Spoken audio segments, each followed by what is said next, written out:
There we go. Hello.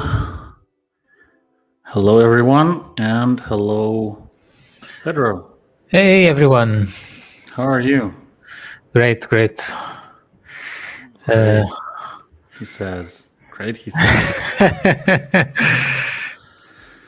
woke, woke Yeah, up in the night with the earthquake, so yeah, right. There was an earthquake in the early morning hours, right? yeah, In nothing Portugal. serious though. So hope everyone on the chat is all right. Hey, we have people on Twitter. Actually, hi, Crypto Bonnet. It's great if people on Twitter also interact because it's always been um, a bit more of a Twitch thing here. But Yeah. it's great if the X is catching up. Yeah, my connection should be much better. I can hear that my acoustics aren't Yeah. that great, maybe because there's a little bit of a hall sound here, but my connection should be stable Awesome. because I got my extra long 40-meter cable from Starlink, so I placed it elsewhere. Now it should be entirely unobstructed. I've been testing it the whole day. I just received it this morning. Testing it the Nice. whole day. It's been fine so far. No issues here. So That's why you are already calling it X instead of Twitter, right? You have to appease Elon Musk to receive to receive the Elon cables. Elon helped me with my internet. That's why Yes. no. The forest layer is saying X.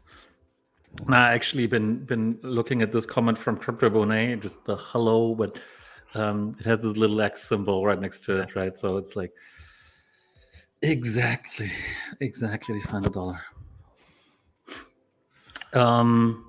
Before we start with the questions, this is one of the saddest streams that we've had in a while, and that is because what? Because what, Pedro?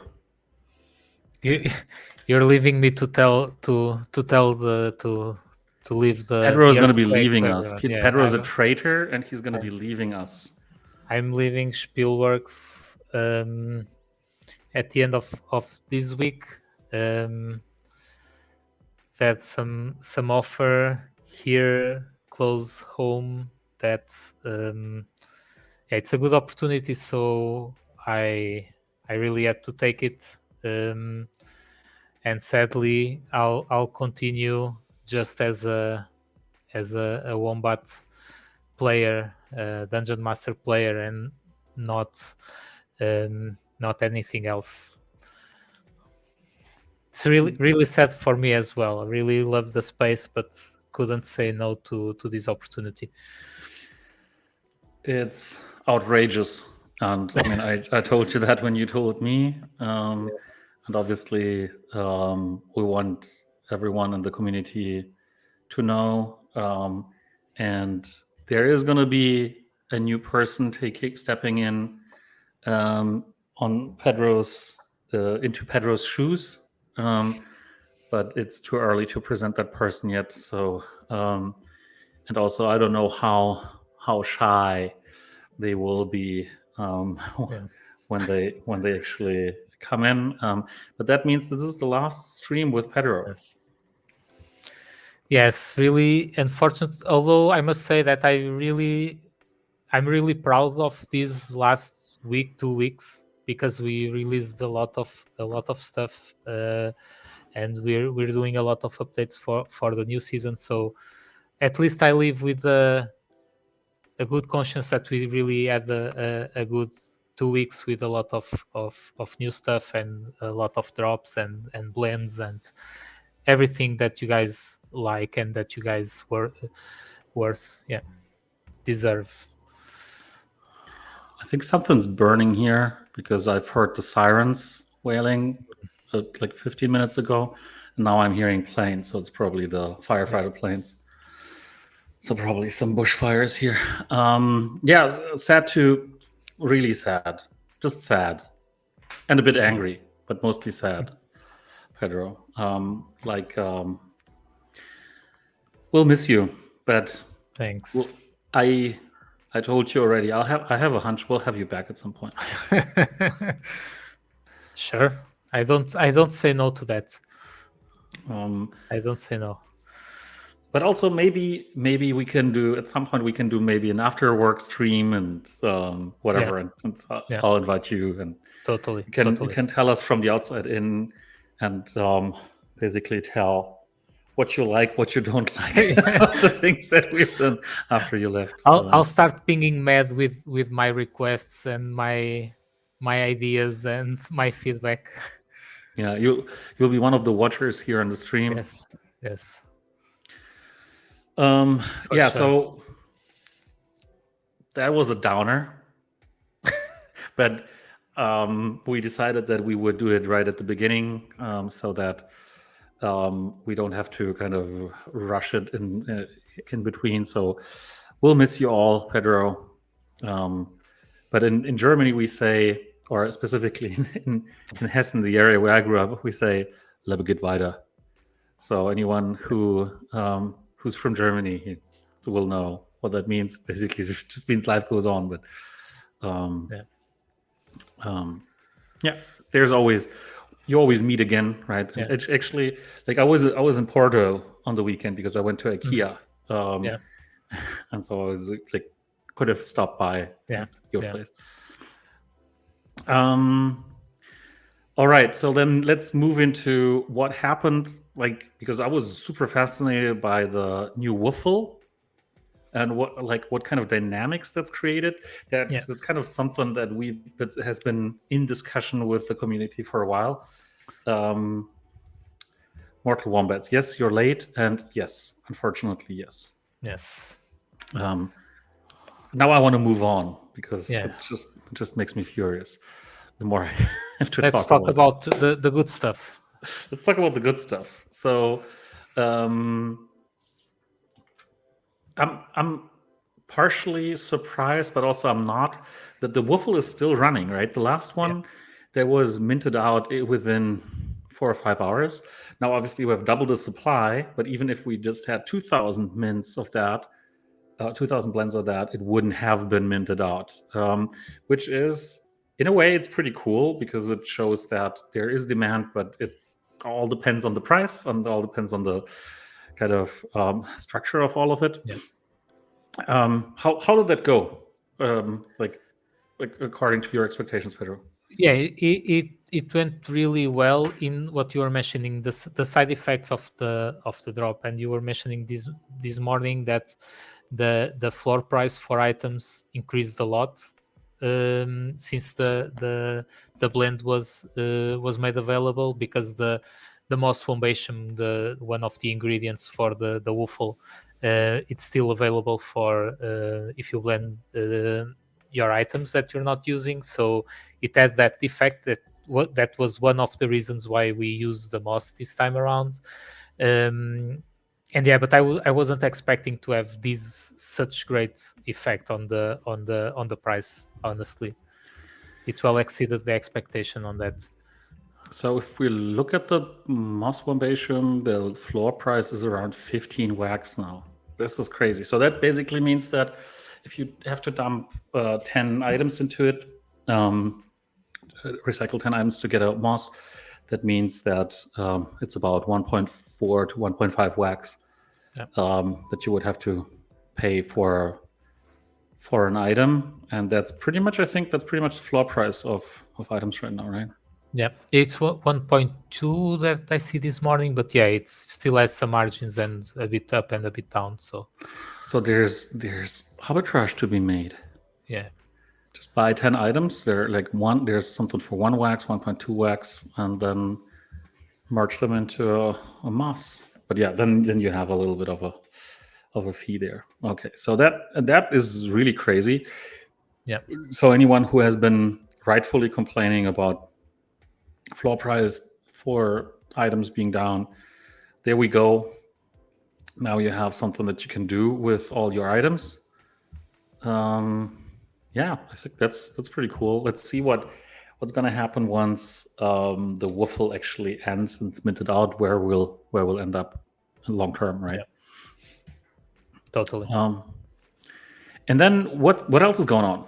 So what else is going on today? We have a drop like at 45 minutes more or less about the new buildings. We are right now updating the learn more page so that we have exactly the costs for the buildings and the upgrades and whatnot. I don't think it's still live, but the drop is already live. It follows the same structure as the other one. We have also all the blends. Now that I think of, it's not. Sorry, let me just okay. I'm not sure if I already made them visible, but I'll do that in a minute. So all the beaver, the rotation blends that use the beaver, so that you can get the exact puzzle piece that you need to complete the blueprints.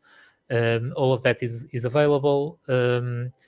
And I can talk about the effect, the bonus that it will give each one of the buildings. Let me just open here the Confluence page that we have while we don't add that. Meanwhile, thanks for the raid, NFT dealer. Thanks a lot. Oh, This thanks. is awesome. Hello, everyone who has come in from NFT dealer.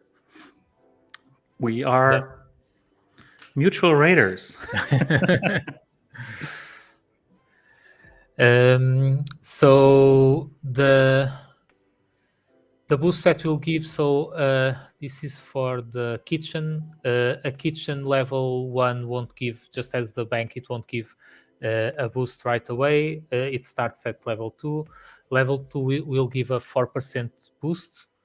Level 3 a 10% boost, level 4 25%, level 5 64%, and level 6 160%. These boosts need to be activated by each one of the members. And even if the building is at level 6, for example, if the user doesn't have enough resources to activate that, they can activate a lower level, and when they have resources, increase that.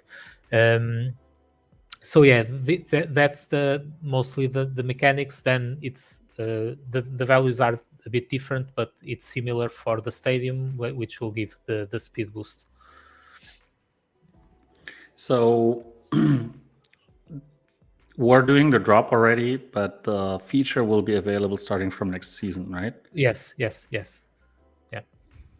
In the meantime, you guys can start using the clan chat to organize yourselves, saying like, I'll get the X blueprints, or I'll buy X packs. You guys buy other packs, and seeing what's needed, what the clan is needing in terms of blueprint pieces. And then you can start planning already. And when the feature is available, you could have the buildings ready to be staked. And there's the obvious question by Webby: will they need to be activated once or every season? No, it's every season. The values will be there on the Learn More page as well. Again, as with everything that we do, it's the values that we define for that. But you guys can, we can fine tune the values based on your feedback later on. So since the learn more page isn't live yet, would you mind repeating that, or show it, or I'll show it. That's too mad, and I can show it here. Let me show it here. Okay, so this is for the kitchen. These are the costs of the building, of the upgrade of the building, and then here is the activation cost and the boost. So for the kitchen, a level 2 building will give a 4% boost, level 3 10%, level 4 25%, level 5 64%, and level 6 160%. And on the stadium, the prices for the upgrades, the upgrade of the levels is the same, but the speed boosts are a bit smaller. So 2.5% on level 2, 6% on level 3, 16 on level 4, 40% on level 5, and 100% at level 6. This needs to be activated every season. You can start activating on a lower level, and then if the building evolves to a higher level, you can pay just the difference between the level that you activated and the new level. All of that is taken into consideration. All right, thanks. So, yeah, maybe someone did a screenshot, or somebody can post that in Discord as well. Yes, I take off my pants and jacket. Pedro is quitting on us and you, traitor. No, I'll join the other side. I'll join your guys' side on these streams, asking the questions. And on top of that, you also want to leave this stream early. So yes, let's have some quick questions here. To you, Atlas Drawers is asking: is the blueprint blend going to be on Nefty? No, the blueprint, as Adrian is showing, is on Atomic Hub, and then the blends will be on FT. So the drop is on Atomic Hub, the blend is on Nefty.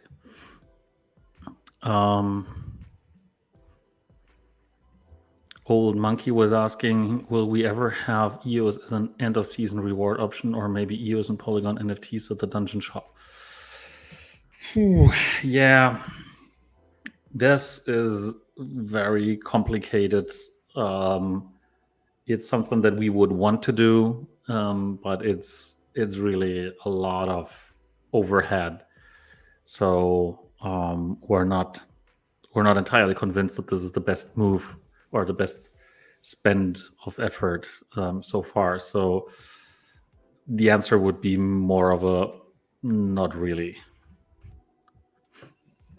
And Red Scorpion has been asking, any update on that Victory Wombation blend? I didn't left anything prepared for that specific blend. We have other blends. Yeah, because but not for a victory. We've just been saying that the Victory Wombation that people receive for kind of the top 15 clans, right? They will yeah, well, they will get a blend, right, so that they can be used for something else than just staking. That's been outstanding. So no update there, unfortunately. So that's to you, Pedro. When Dungeon Worlds? Dungeon Worlds is still, we still don't have an update available. Been writing some ideas to live here in Spielworks, but yeah, no update on or ETA on any dates. Don't want to leave anything, any specific dates on you guys. There are some stuff on the roadmap about Dungeon Worlds, but not a specific ETA yet.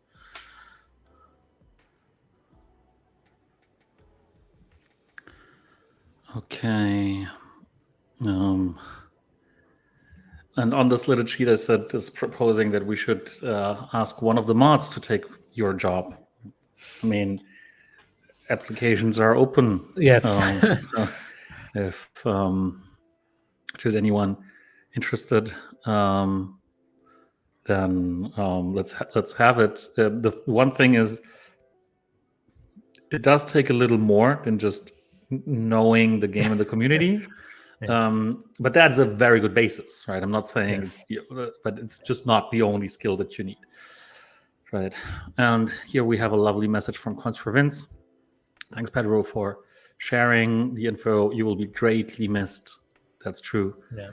And Cons for Vince wishes you the best in your future endeavors. Thanks, guys. It was really a pleasure to come to these streams and talking to you guys and getting your answers, and the chats on Discord as well. It's great to be part of such a great community. Being a mod and being a dev are vastly different skills. That's true. But when was the last time you touched code, Pedro?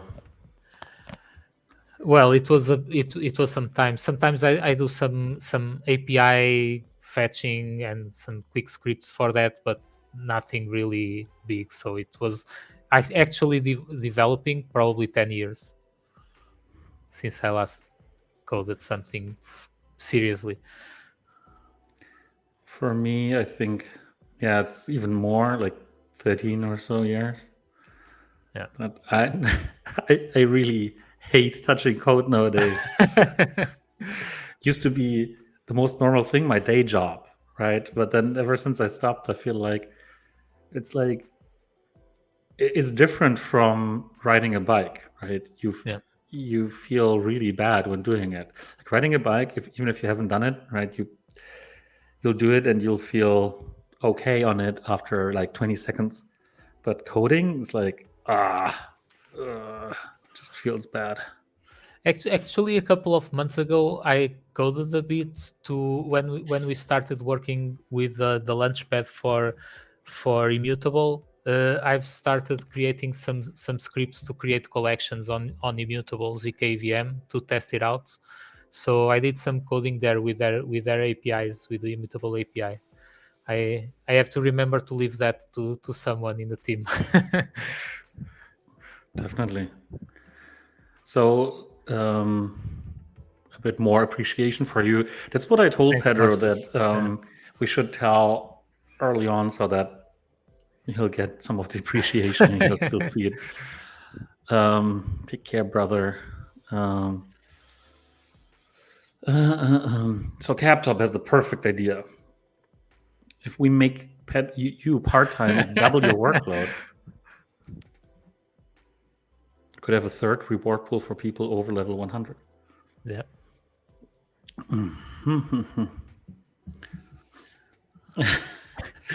Bucks Diesel. And it's only been 3 years. Yeah.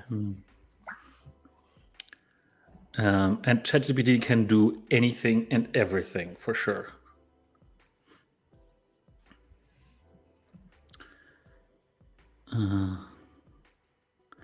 I guess a lot of people have that the effect that you start out as kind of a tech person and then you kind of lose touch so badly after stopping. Totally. So can we ask ChatGPT to build worlds? Yeah, to be honest, I've tried that a few times. And it's funny, there's these ads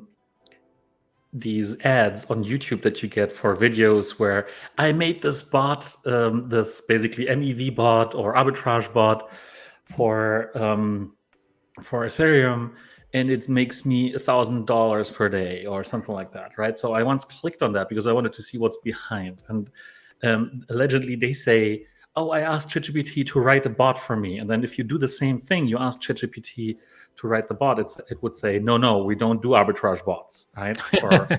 For whatever legal or even if it's just how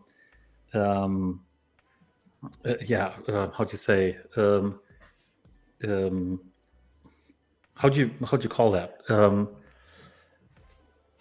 For legal or tax Yeah, not legal, implications, but it's like more moralic. or regulatory stuff, Yeah, probably. no, it's just really the moral Morals. reasons, right? Okay. So and so then in these videos they propose you their code that you use their code, right? So what I did is I asked ChatGPT to analyze that code. It would basically say, "Don't deploy that; you will lose your money." So pretty much that. Yeah. Ethical was the word that I was looking for. Yes. Thanks, Keptop. Sometimes it's hard with talking. So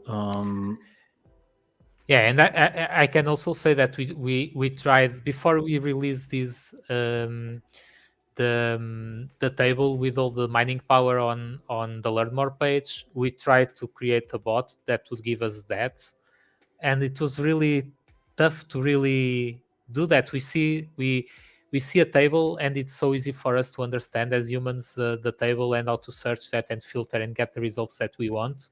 that we thought that it would be really, really great to really easy for a ChatGPT bot to do that, and it's not.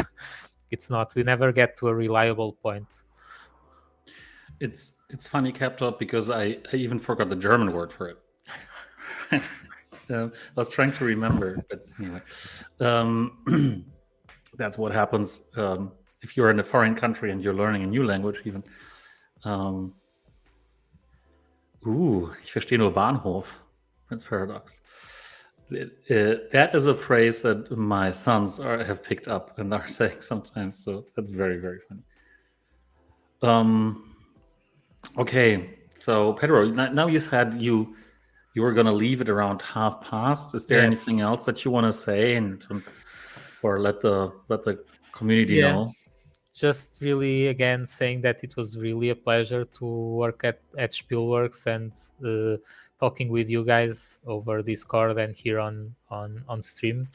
I'm really sad to leave, but new things are awaiting, and I'll sure learn a lot, and we'll keep an eye and keep playing. And now I have to buy the queue every season and the season pass, because I won't be on Dungeon Master the whole day. So I'll pass on to the other side, to next to you guys. So it won't be a goodbye forever. It would be see you soon in another position. All right. Thanks, Pedro. Thanks, guys. See you later. A lot. And bye. Good luck. Thanks.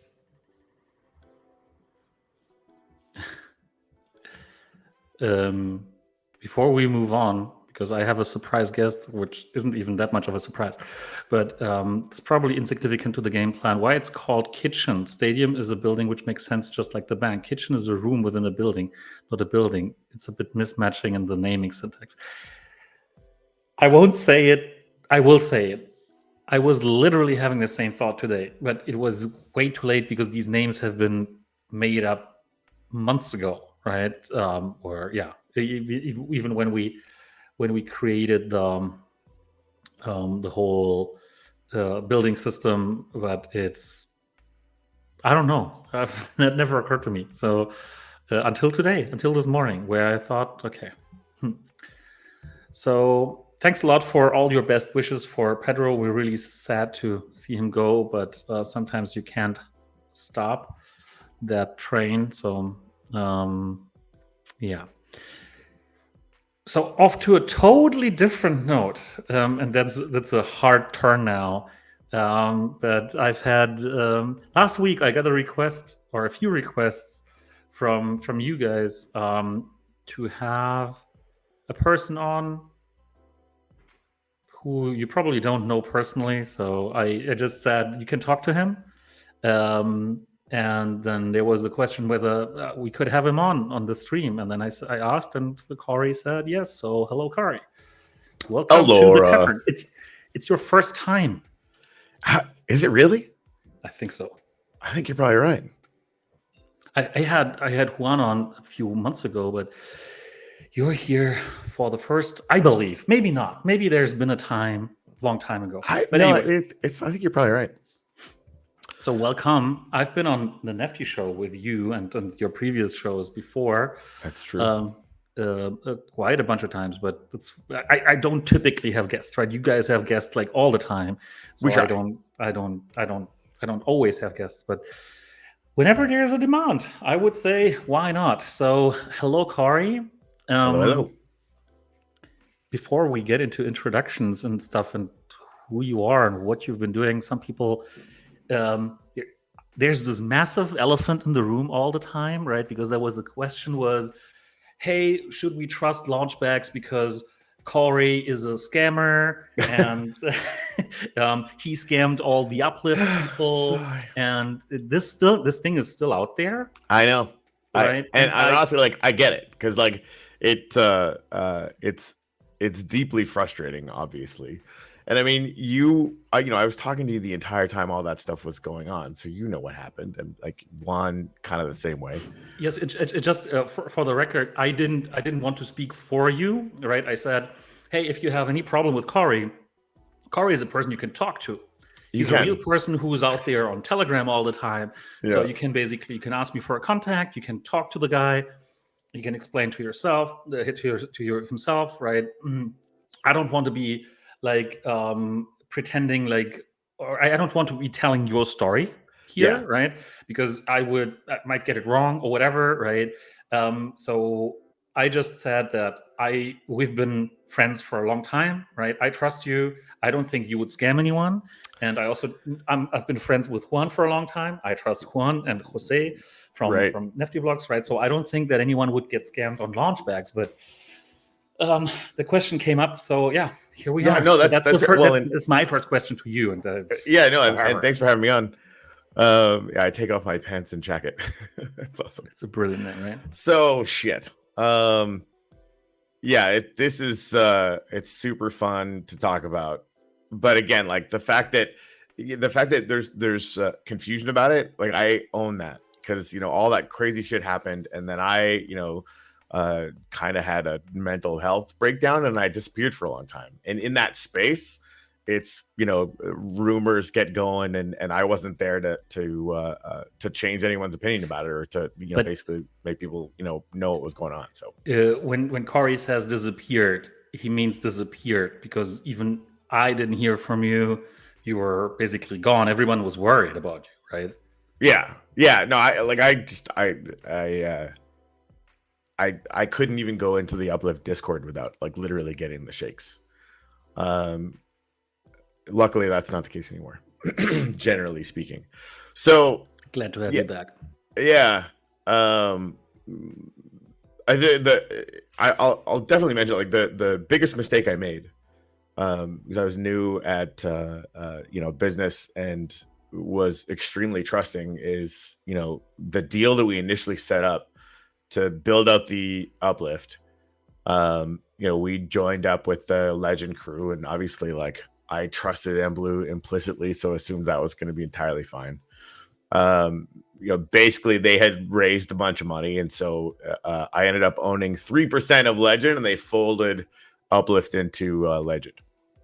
So that was just for context. Uplift, I think you sold a ton of NFTs, right, with Uplift. Yeah, that before the Legend thing. No, that was after. Okay. Yeah. So we had no revenue. Otherwise, this would have been entirely different, because we ended up doing about 97% of all of the revenue for the entire sort of family of companies. Anybody that knows about Legend, like they did, I think 2 sales with a grand total of about a couple $100,000. The Uplift did a bunch of sales for over 5 million. It was crazy. There was crazy times in 2021, right? It was a crazy time. And we built out a team, and we were doing all this crazy stuff, and I just assumed all the numbers were fine. Ultimately, I never ended up seeing any of the bank statements, even when Blue and the CEO of Legend, what the fuck is his name? I can't even remember now. It's fucking blocked out. She's really grateful it's blocked out. If anybody's curious, I can go find it. They basically told me to fire everyone at Uplift, and I had to do it immediately, because they wanted to go get investments from this other company that had a metaverse properties. They basically were just gonna turn Uplift off. Basically, they wanted to leave me in the Discord by myself, to basically just be there, and that would be fine. And of course, this is the team that made literally every penny that they made that entire year and a half. So I lost it a little bit, and basically told them that that we're gonna have to figure this out, because like there's absolutely no way you guys are gonna be able to touch it. And I asked to buy the Uplift off of them. They wanted 7 million, which is cute. And ultimately all they got was Chris Tuttle put in 10 grand. Dr. Wayne, who's a software engineer, put in 10 or 15, and I put in my life savings at the time, which was about 60 grand. And so we bought it, and we turned it into a DAO, and we've been paying to keep the servers on the entire time. I think they're actually busted. They broke down about a week and a half ago. We haven't fixed it yet. And obviously, like, we're not making any money. We're down a fuck ton of money. And we've been, again, like the entire bear market, you could still go into the uplift. The mining still worked. All of that stuff was working, and we were gonna, try to piece some things back together. When I finally, kind of pulled my head out of my ass a little bit and started doing some stuff, we started doing some stuff with Upliftium, and that's gonna continue in some form moving forward. But yeah, that's kind of what happened. We got completely and totally and utterly screwed over trying to buy the company. I kept trying to get them to show me the books to sort of see where all the money went, and they ultimately, like, just hardline would never allow us to see it. And it was either that or we couldn't make the deal. And I didn't want the uplift to die, so I just did it anyway. And honestly, it was probably a mistake, to be honest. But so what you had told me back then also is that you never kind of had access to any of the money that was made with NFT sales. Nope. Didn't even have the keys. Yeah, that's yeah, super fun. And obviously it's a huge mistake because I've never told the story, right? Because back then this was obviously very delicate. Yeah. And ever since I haven't been talking about this. But Yeah. you told me back then, and I was like, how the fuck is this man even walking, right? And then you never know, right? You cannot tell. There's always different sides to the story, whatever. Then there's people who are really upset, and then but that's why it's good to have you on here, right? And that's also what I think Valkyria has been mentioning here. It's a super strong move of you to come on and basically explain the situation from your perspective, right? What happened, because this is not an easy walk, right? Because there are still people who hold grudges, not knowing you even, right? But just having heard rumors about what went down with Uplift, and Corey was at the center of all of this. And I was the face. They made me the face, and then basically destroyed it. And they were completely, Blue was supposed to be one of my best friends in the world, was entirely okay with making me the fall guy for the entire thing. And that's like, careful who you trust. And that's always, that's my failing still, to be honest. I'm too trusting. And luckily I have really awesome friends around me now that are like, hey, maybe you should not be quite that. It's a good idea. But it was tough. So, I was honestly talking about the mental health thing. And I've talked about this a little bit, 6 months ago or whatever, when I got back. I was suicidal for a bit, which is super fun to talk about. And, since dealt with that, the depression is real and medicated now. I'll tell you, man, like, my wife was very gently, she's a neuropharmacologist, was trying to very gently get me on some drugs. I'm like, no way, I can do it all on my own, blah, blah, blah. I'm gonna tell you right fucking now, life-changing, like completely, utterly life-changing. It was really dumb that I didn't listen to her sooner. But yeah, it was hard. But on the outside, you've always been this energetic guy, right? Talking about all your ideas and how to push that forward and getting things done and making things happen and stuff, right? So you can't always tell. So it's really hard to let people from the outside in on this, right? And basically show this kind of weakness and tell them, look, there is depression, and this is, obviously this can happen to anyone, right? And there's nothing weak about this. It's just that it's still kind of stigmatized, right? And it's there. To Prince Paradox, I heard a thing about microdosing. Microdosing is the shit. That's a totally separate story. I do want to talk. I wanted as far as the charity donations. That was supposed to be going to this school in Haiti, and you could see like the transactions. Apparently it. I think 400,000 of it did go there, which was actually the amount we wanted to raise. We actually raised way more than that, and all of that was supposed to go to something. But I'm pretty sure they used it to pay off all of their taxes. Which, by the way, now like Legend's dead now. Like they died, they're gone. I hope somebody sues them someday.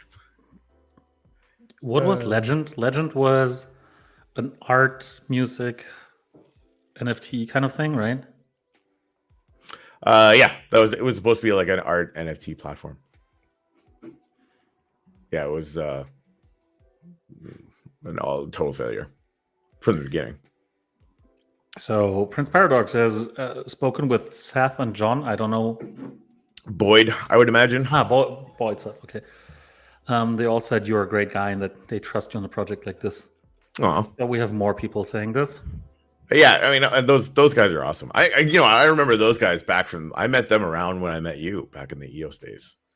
And for anybody that doesn't know what Boyd is, it's basically like this amazing distributed tokenized computing thing that's fucking completely rad. They do really cool stuff. Really, really cool stuff. So is Uplift at all associated with Launchbags? Absolutely not. Right? Launchbags is Juan and the Nefty team and I. Uplift is DAO owned, but I mean, like, if I don't do anything, literally nobody will. So like the DAO is kind of cute at this point. I get it. There's no energy in the system right now, anyways. But whatever. I mean, we can talk about the Uplift because I'm a DAO token holder myself. Because I felt that you always kept me updated on all these things, and I've been asking. So when DAO, when blah blah blah, when this, right? Yeah. So it's really really tough to kind of get this back, especially into something that works, right? Especially after after Minecraft actually clamped down on anything crypto related. I don't know what the current state of this actually is. So we're still exploring it. We're trying to figure out why our servers don't work, and we still don't know. And that's sort of like the sort of baseline. Is it possible that we got blackballed? We don't even know how to check. So that's going on. I think for me now, and again, like the mining stuff, I've been updating that briefly. You can go take a look at when we started doing that on the Upliftium chart. It's pretty obvious. It's going well. I haven't really done anything with it recently. We've been really busy doing the Launchbag stuff and the new app and stuff. And of course, I'm completely obsessed with Tap Monster. That's taking half my day. Can talk more about Tap Monsters. We should. It's super fun. But yeah, so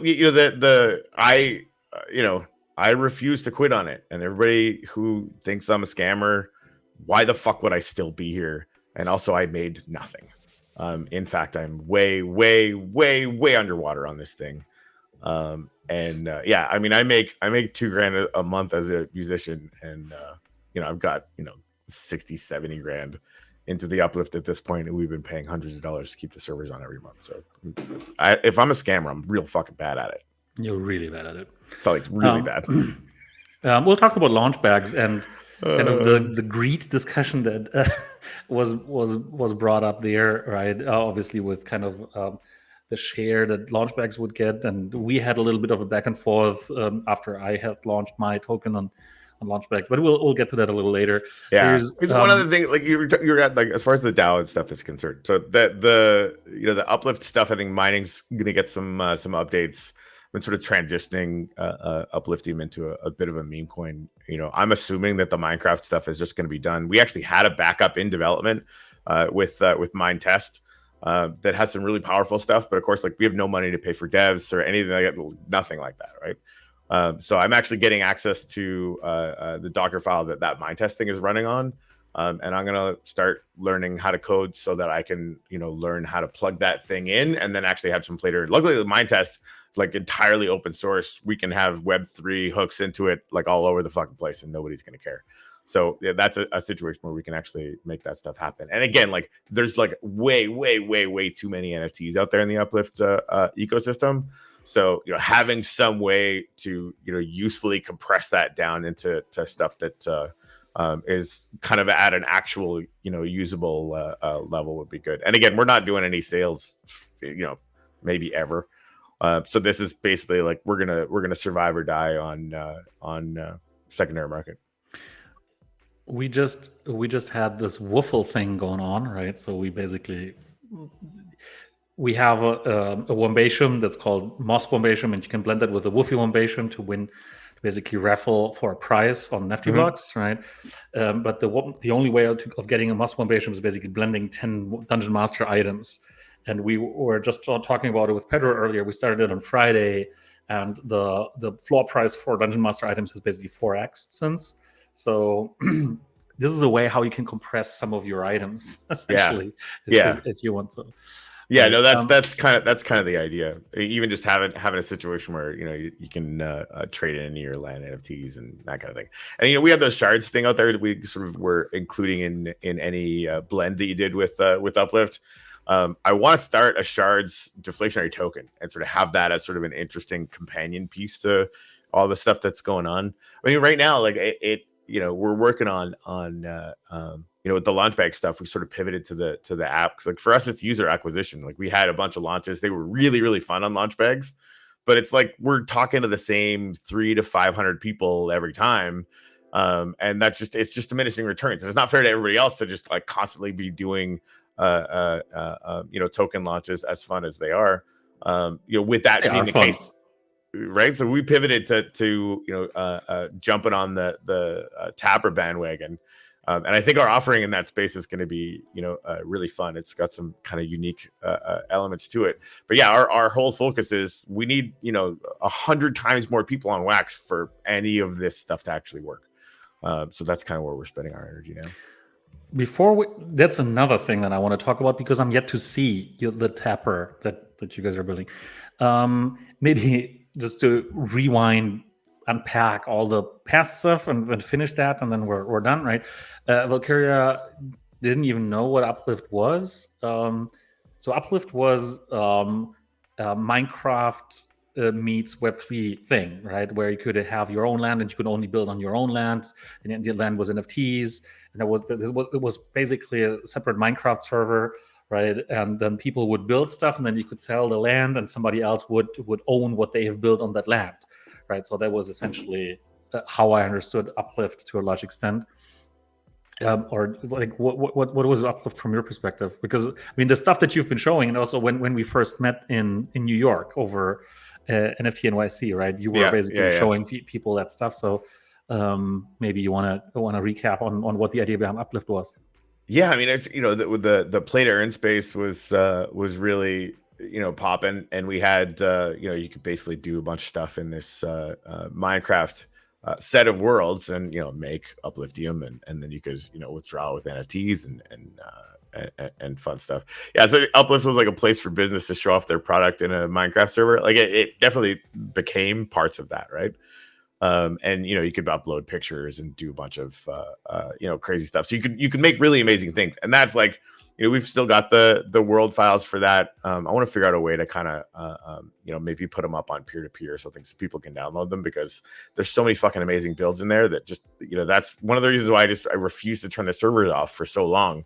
Is that it's so good. You walk in there and like instant nostalgia bomb for me, just because it really amazing things were getting done, and it's a shame that they're kind of gone dark for the time being. Yeah, the funnel was a bit annoying because you had to like download Minecraft, you had to buy Minecraft, right? Then you had to downgrade it to an older version. Yeah. Yeah, then you could access the server. Yeah, and there was a lot of people that and that's one of the things we're talking to Modded Outlaw has basically a little private play to earn server. We gave him an Upliftium grant to start kind of playing around with that. And I think that might be something that we end up kind of doing, right? If people want to sort of be part of that ecosystem, then we can do some community grants if they're doing really, really cool play to earn things in their own servers. That way it's distributed, it's decentralized. People can upgrade, downgrade, they can kind of do whatever they want. And then they can have like a sort of central node or community that kind of provides for all of those things. But yeah. I still remember how you ran. How many auctions at the same time was that? Like thousands of auctions for lands, which was such a mess to navigate. It was so difficult to find your auction because you were basically auctioning off the lands, right? Yeah, well, it was, and that last one that we did, like, it was the first time we actually managed to make a map-based one work. I was very excited about that. That was really cool because you could find the plot that you wanted to buy on the map, and then you would click there. But there was so many options running on Atomic Hub at the same time. It was ridiculous. It was ridiculous. Yeah, I was trying. I think I bought something even, but I was really trying, and I'm like, okay, which one? Like, it's tough to say, right? Well, then the whole idea is you might want to get some stuff that are close to each other. Yeah, tons of lessons learned, and obviously I would do it completely differently with the do-over. Different times now as well, right? It's like compared to 21 how tough it is now to have anything. I mean, I can count the number of people that care about metaverse on my arms. It's not a thing anymore. And Play to Earn's a completely and totally different space.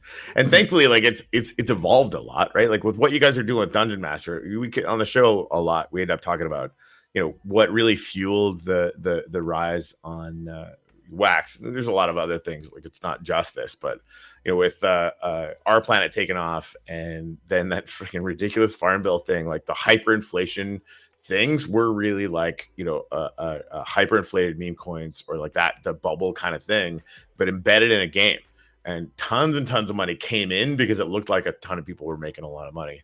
And then of course that stuff went into other projects, but if you weren't hyperinflating, then people just ignored you, which is that's a whole other part of the thing. That, but also Wax was doing well, right?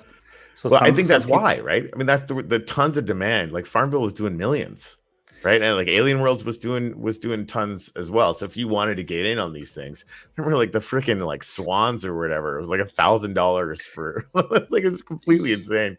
Yeah, but I think you need the people who have made a lot of money on the native token first, right? You need those people who got in on Wax for $3 or $4 cents, and then suddenly Wax is at 10 or 20.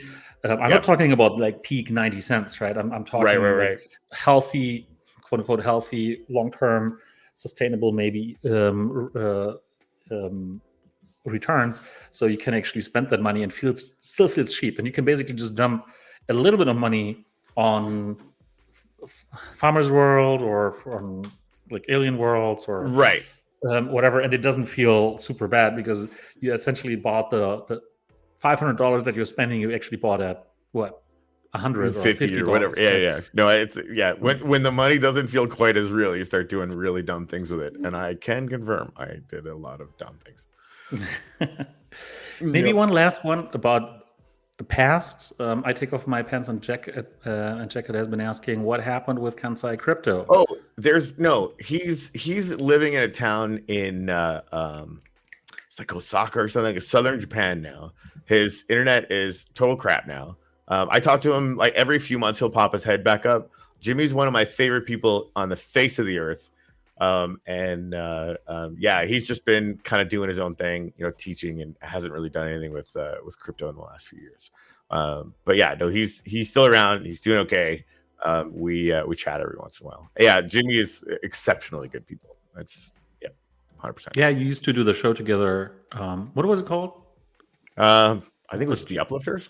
Oh, something like that. So, Taplift. Yeah, that.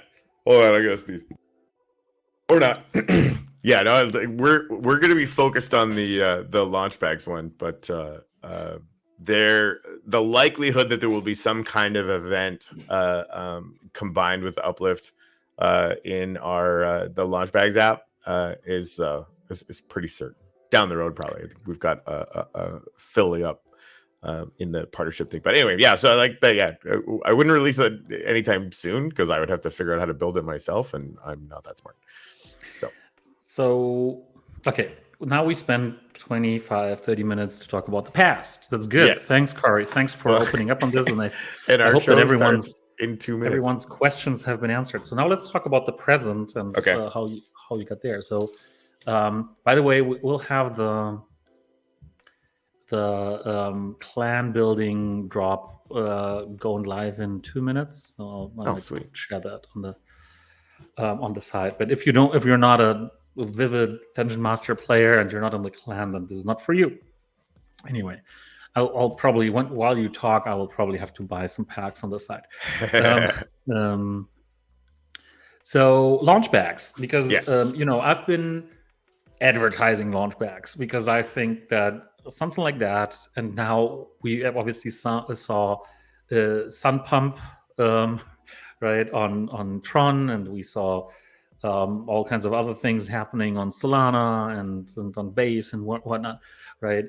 So how did you come up with the idea for launch bags, and how far along the way of what you want launch bags to be?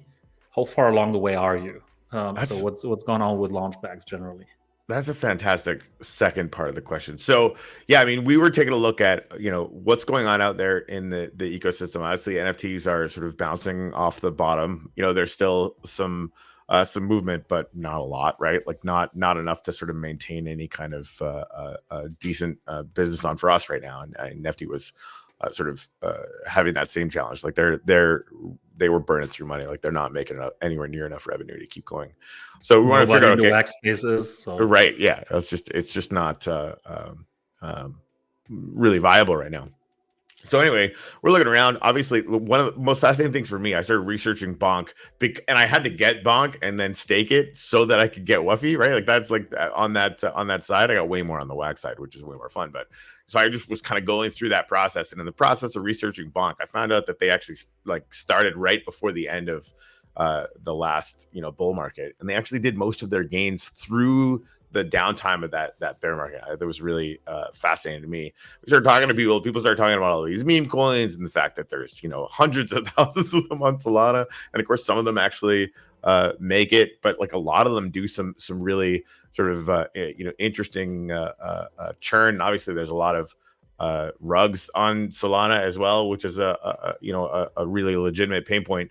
So we wanted to start a launchpad on Wax, just because we've got a bunch of really interesting DeFi stuff, whether it's Alcor, the Wax on Edge stuff now. We got a lot of really interesting tools for stuff that would work really well for meme coins, and just hadn't seen a launchpad, and also like a rating system so that we could sort of give people a really quick glance at kind of the health of a token. Because if you go on, we saw this a bunch on Alcor. You go on there and you'll see something that kind of skyrockets into the top 20, and it's like TVL is like $40, right? Like it's like clearly they're doing wash trading or whatever the hell they're doing. So there's some really easy things you can kind of take a look at really quickly, and have at least a much higher ability to discern whether this is like a serious project or whether it's just going to fall through the cracks. So yeah, that's what we wanted to build, and we wanted to do a bunch of launches to kind of take a gander at what the best kind of things to do would be. So we've been doing that a little bit, and we've got a few more set up. But like as far as how far down the road we are to where we want to be, honestly, 10%.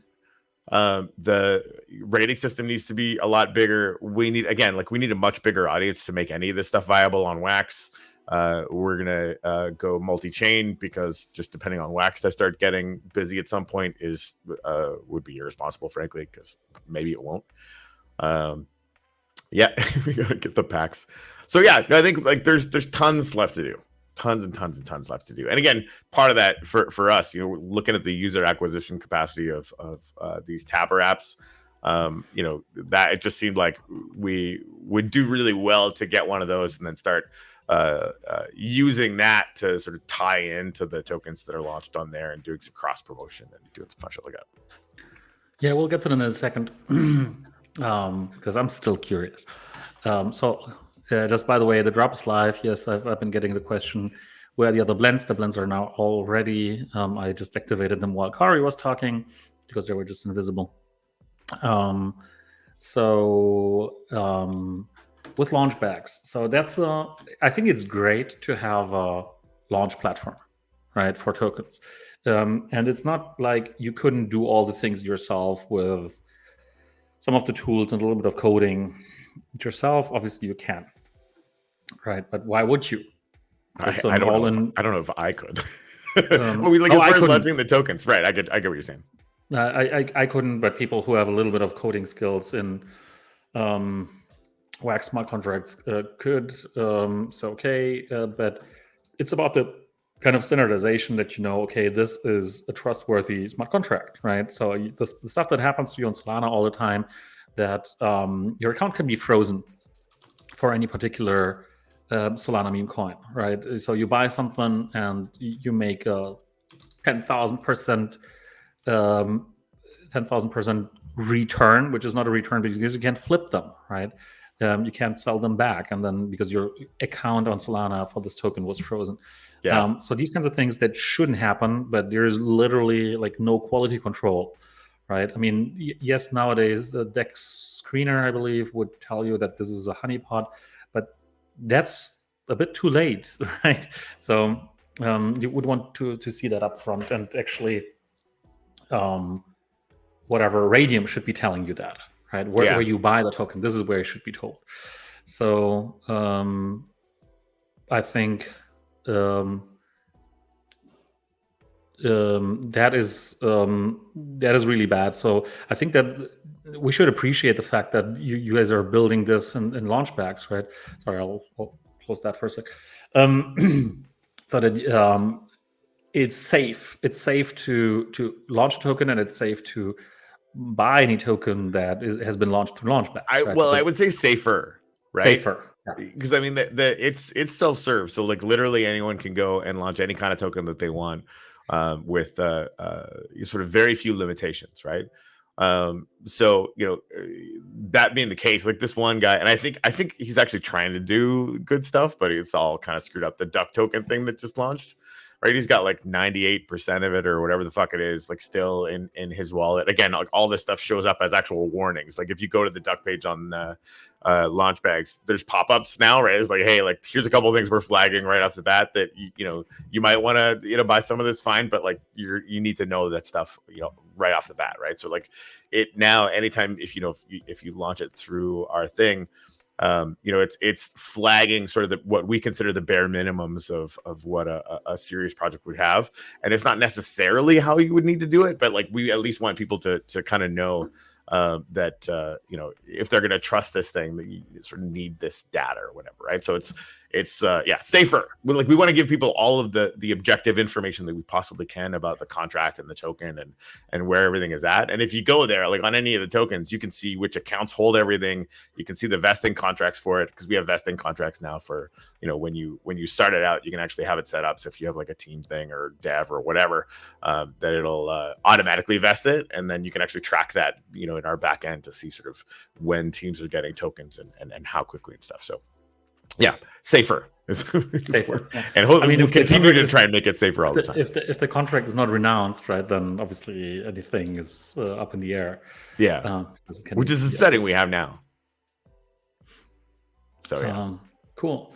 So I said when we first spoke about it on actually an FT show, I said, okay, we should have our mobs that we have on Discord, and here obviously there's some people representing the red mob. I saw was the yellow mob, red mob and yellow mob coin. Will be the rug pulls. Blue mob coin will be the moon. So there's always this battle between the mobs, right? So I'm really funny. Curious about the meme coin ideas that the mobs are going to have. Yeah. And hope they will launch soon. So what would you say, like, obviously now you're here, now everyone should have a little bit of comfort in hey, that's not going to be a scam. You're not going to lose all your wax that you're going to pour into the fair launches, whatever, right? Or in the tokens that are being launched there. But I mean, still, the people who launch the tokens will be the ones responsible for the tokens, right? So there's obviously do your own research as much research it's always right. Like we're gonna make it as one stop, like you can glance at it and see sort of what the score is, but like people are still buying that duck token when it has like $34 TVL, and they're like, oh, whatever, I'll just buy some, fine, but like just know, and who knows what people will launch and whatever. But yeah, like we want to give people all the information that we can to make smarter decisions.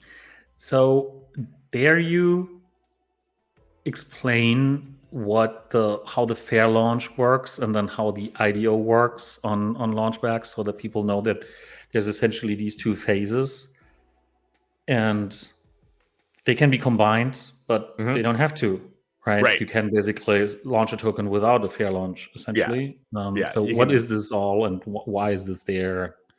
So we what the hell? We had a lot of fun sort of like figuring out how to do lead ups to token launches, and a lot of people really like the whole whitelist thing, and sort of have access to grabbing early bits of the token. And so you can set aside a percentage of the token to work with like a blend. That's anybody that's done a blend on Nifty, it's very similar. So you basically go in, once that launches, you trade in an NFT or you blend a couple of NFTs or some NFTs and some wax or whatever. And then you get like a set amount, like a share of whatever allotment has come through at a set price. And that set price, we want to set that at exactly what the floor level of the token price will be on DeFi. So, when you have however much you want to set as the initial liquidity, sort of gets set right there. So the fair launch is designed to be like you're able to snipe a tiny little bit of the token right at the floor.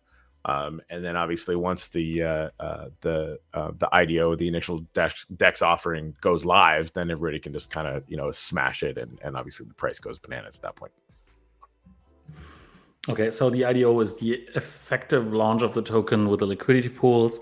The cool thing on launchbacks is that there's a separate smart contract, a token smart contract for the a updated version of the standard token smart contract that has an option to make it non-tradable until the actual liquidity deploys, right? So you as an owner of the token, you can basically set it to tradable at some point. Yes. So only then you can actually send it to any of the smart contracts of the DEXs. The people can, yeah. I mean, that's because what we wanted to do is, and this is why, if you can go, we did all this stuff live, right? So like the first launch that we had, we face planted so hard. Like we didn't launch for I think it was like an hour and a half after we were supposed to. And I was there. Yeah, right. It was highly entertaining. And shout out to everybody that was part of it, watching and hanging out with it. Everybody was super awesome, and it just ended up being really fun. Which is a blessing. Anyway, so in the process of doing that, we figured out that on these token contracts, you could basically block anyone from moving them anywhere except for us, basically, because we wanted to have it set up so that it's not just one pool, it's many pools, right? So you can launch with many liquidity pools all at the same time. That's really the only way you can do it, right? Because you can't make a pool and then by the time you have another one set up, somebody's smashing that pool because they were watching it. I'm talking about totally. UTC, right? There's a bunch of people who always do that. Yeah, right.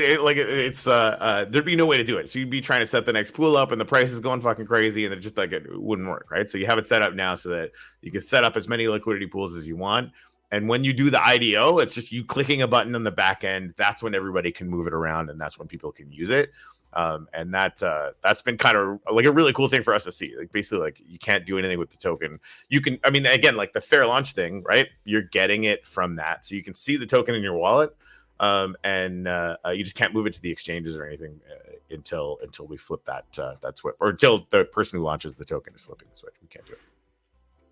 So I've been saying that if the mobs do their own meme coins on launchbacks, that will subsidize the RAM, right? Because it takes a few hundred wax worth of RAM to actually deploy the smart contract and deploy everything and get everything in order, right? That does take quite a bunch. And then I said it will also help with initial liquidity, so we'll subsidize some Wombat tokens that you have to put in the liquidity pool, initial liquidity pool, right? Is there anything that you guys will offer for our meme coin? Yeah, we're matching the initial TVL. So if you put in $500 worth of liquidity, Nifty will match it with 500. If you're 1 million, it is a gazillion, right? Yeah, all of the zillions. So yeah, the people that are sort of launching in concert with us, to kind of help us test these things out. So you'd have to coordinate with us the way that obviously Adrian and the mobs are going to be doing. When you put in $500 worth of liquidity, then we'll match it with Nifty. Cool. Yeah. And you guys have made quite a bunch of changes to the initial scheme after. I was the first one, actually, as the first outsider actually launching something on the self-service platform, right? I gave you a bunch of feedback. So that was really awesome how Corey and Juan and Jose basically reacted to. There was a little bit of a, hey, we can't do that thing, right? But we had a very kind of grown up discussions about these kinds of things, right? So Yes. I was really I found it really cool. So now most of that stuff is actually implemented and it's available there. The whole we wanted to launch really quickly, so that we could get right into the nitty gritty, and obviously getting feedback from people like you, Adrian, is fucking awesome. And so when we get that, we want to react to it as quickly as we can. Well, by the way, Juan's blown up my Telegram over here. We're actually going to pay the RAM to deploy the contracts, not you. Yep. Are we not benevolent? All $20 of 1,000 wax. No, it's a lot of like for some people that's a lot of money, right? So, I get it's a showstopper because even like if you want to do that in a decentralized way, like for mobs, right? These are communities, like sub-communities of our community, right? Then even just agreeing on how to fund that, if it's 1,000 wax or so, right? This may not be easy because then you really have to trust people with your money. I mean, obviously you have to trust people because you're making a token together, but it still may not be easy, right? So one last question on Launchbags directly, because that was a discussion that was being had in the Launchbags Telegram as well. How do you guys benefit from that, and how rich have you become from running Launchbags? I'll answer the second part first. Not very. At all. So yeah, there's a couple different ways that you can launch the tokens. You can basically launch it with our help or completely without it. And so if you want to do it with our help, 7% of the tokens get allocated to the Launchbags platform. 2 out of those 7% are automatically allocated to promotions for the token. So that's we'll be doing airdrops through the app or through bounty blocks or whatever. Right. So that's something we wanted to kind of set up there. And then basically the other 5%, 2 goes to me, 2 goes to Nefty, and 1% goes to just kind of stays in there for operations or whatever we decide to do in the future. So that's like the 7% one. Like that's where we want to be involved basically with promoting it. And obviously now we're vested, so we've got every interest to do that.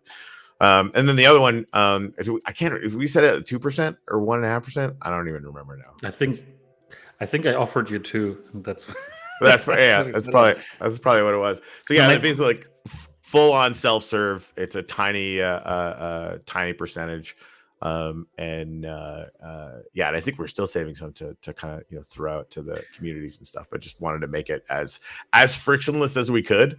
It is 2%. Thank you, Juan as well, Joanna. Hi. To me it was more because that was what was brought up, right? Like, hey, you guys are so greedy with your 7%. Why do you want to make so much money off of this? I mean, we're not. That's the answer is easy. You're not, right? Because we're still talking about wax, and we're still talking about tops maybe 100K, like even if it's a 500K. Market cap, right? And we'd have to sell, which the only tokens I've ever sold of these are ones that I buy at the IDO, and even that I'm holding the vast majority of the stuff that I bought. But it's also really hard to then dump 7% of the total supply without impacting the price. You can't, right? Like we need to, 100%. Right? Like, and then you're not gaining much. But I mean, that was the discussion that was being held on the Telegram, and I was like, this is not the point. To me, the point with the 7% is more of a, okay, this has the potential of screwing up the tokenomics quite a bunch, right? Because 7% is a significant amount of tokens which you don't have under control. So it would be nice if there was an option with like a non-significant amount of tokens. So 2% is like, that's insignificant. That's okay. You should definitely and that's in line with the Nefty kind of NFT drop kind of percentage, right? So I'm totally fine with that, obviously, and that you guys should be making money with this, hopefully, right? because that's in the wax space, there's no businesses, right? There's mostly people and like groups of people who do things because it's fun, but there's hardly any businesses running stuff in wax. So people have this impression that things don't have to work out for the people who make them, right? Yeah. Because they just do it for fun, but somehow you have to be making a living. So right now, you said it, right? You're making a living off of playing music, which is cool, which I is mean, yeah, like I'm really not a working at a dream gas thing. station. It But could be way worse. but it's very precarious, right? It's very difficult to keep up or to make a living off of playing music gigs. It's really difficult. Okay, so for the record, Prince Paradox, this is my new best friend. So what I hear is the mob tokens need to hit 5 million market valuation so we can help Corey retire. Yes, please. That'd be And great. me, because I will be in on There all you of go. those. Let's go. Yeah, that's the thing. Like, basically, these things need to get massive for us to really even consider selling any of our personal token, right? Because the last thing we want to do is hurt our own projects, right? Like, there's a huge kind of vested interest there. But I understand the reticence because, like, people do rug shit sometimes, right? Now, usually they don't rug shit while putting their face on the internet. But what are you gonna do, right? Like, I get it's not unreasonable for people to be thinking about that stuff. Besides, and that's where all the kind of, you call that network liquidity, which I really like. Me too. But this is where all the kind of Wombat token and Nifty token things come in, right? Which is really cool because you can imagine that if any one of these tokens, let's say the mob tokens, or if just one of them actually goes to 5 million market cap, if there's a bunch of initial liquidity that is against Nifty or Wombat, and the LP tokens are burned, which would be the default thing to do, right? So that these can never be removed. Yep. Then this would generate a lot of demand, right? If the token goes from, let's say, 50,000 initial market cap to 5 million fully diluted market cap, so that's a 100x, right? Yeah. That there would be a lot of demand for the counter side of the token in this liquidity pool. Yes. Right. If that's the majority of the liquidity initially, so there would have to be $50,000, $100,000 worth of Nifty or Wombat on the other side of the liquidity pool, right? If that goes as high, right? And that would, in and of itself, actually drive demand and therefore price for the Nifty token, for instance, right? Yeah. So this is really is really interesting. So we should really, like, us as a community, we should really just like push one of these tokens to like outside visibility. So that's beyond exactly it. 50, 80K, right? So let's have this go to 500K, or I think Keck at some point was at close to 500, maybe 200 or 300K. It was going some interesting places, that's for sure. So we need one of these tokens to do really, really well, so that there's more eyes on this, right? And it's so cool, like when these stories come up, when, like now with Sunpump, this token launched and it went to 200 million market cap in no time, right? So these kinds of stories that people like reading, like people who have, like, I always look at my Google News feed, and there's these Cointelegraph and whatnot articles about a meme coin trader turned his $5,000 into 5 million in 12 seconds trading Solana meme coins, right? I kind of always click them just out of curiosity, because I want to know like which coin and what happened, right? And then lately there was one that said this meme coin trader turned his 2 million into 0. Right. Yeah. Those don't make the news quite as often. Exactly. Okay. So I did want to hit coins for Vince.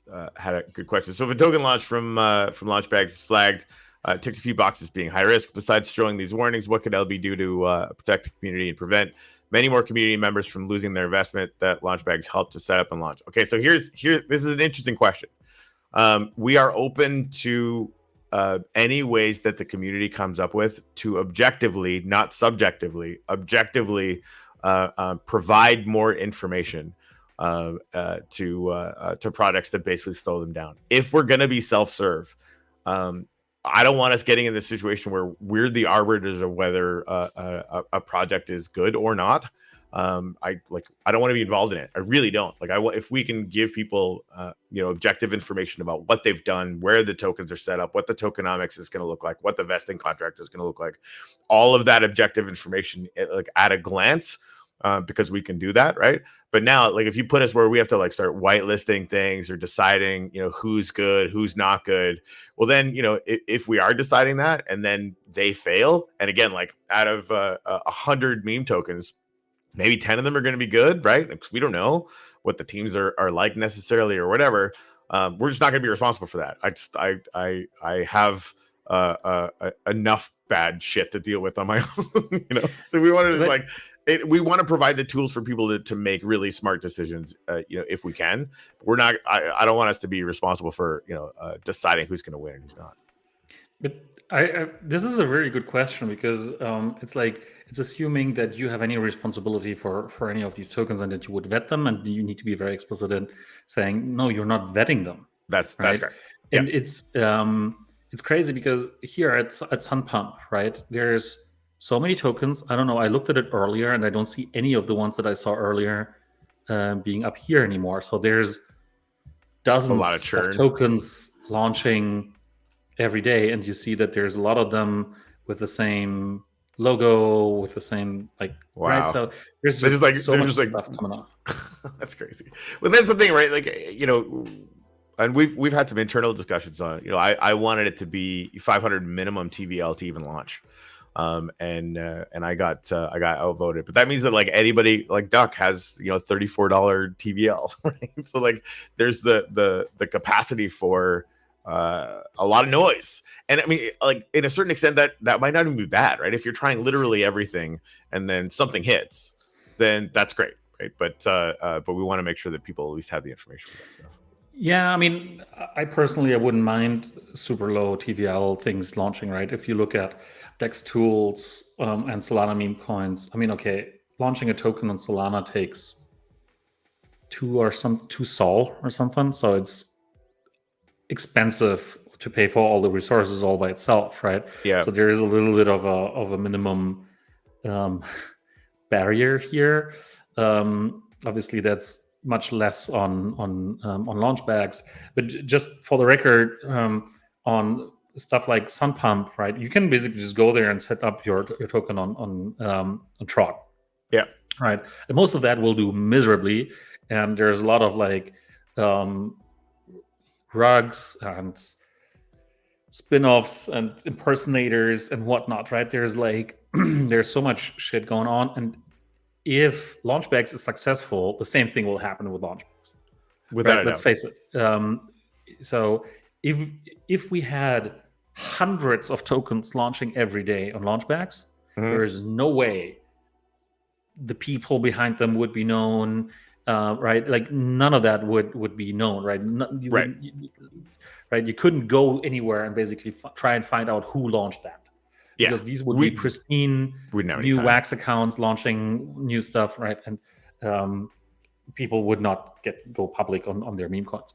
But this would be a good path for launchbacks. Right now, I think that you probably know most of the people, even if you don't know their real names or their personalities. You've been in touch with them via Telegram or some other channel, and have been talking to them about kind of what they plan to launch, when, and how. Yeah, right? Most of the launches. The only one I had a brief conversation with the guy that started Duck.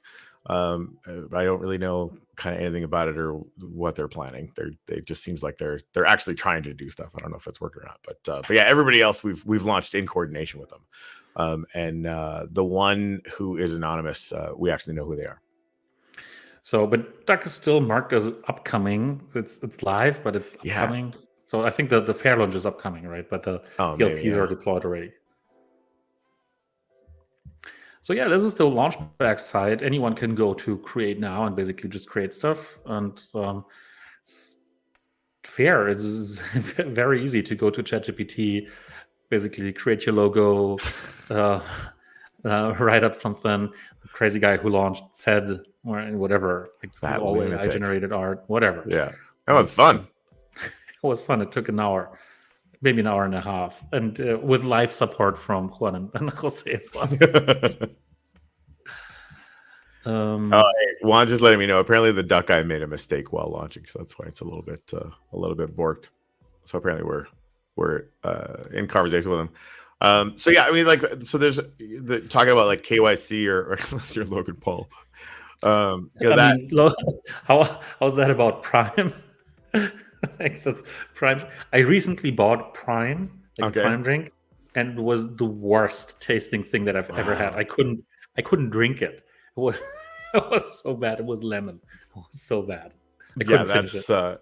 That's nuts. Yeah, the KYC thing is kind of it's interesting, right? Like, people could opt in, and if we did KYC them, it would just get listed on there. Yeah, I don't know who the Jasper or Chain Champs is. Would love to get connected with them if they're doing any stuff. Again, like, anything that we can objectively share information on that's provable on chain is something that we'll provide. But again, like, at no point everybody has to assume their own risk. This is crypto.